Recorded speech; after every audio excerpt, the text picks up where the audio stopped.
Alright, reaction video tayo. Ayun, malaki na siya, no?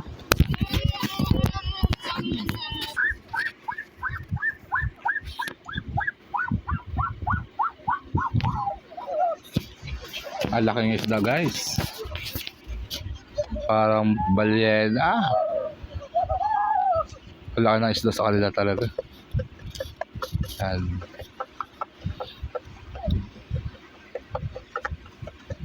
Ang sarap nito, guys. Kahit wala silang gilagay ng pampalaoy.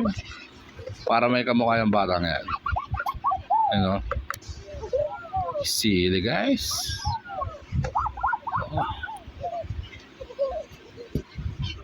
Matagal ko na nakapanood itong mga ito eh. Bata pa lang ako eh. Malalaki na sila ngayon. Oh. May isa pa siyang kasama dati.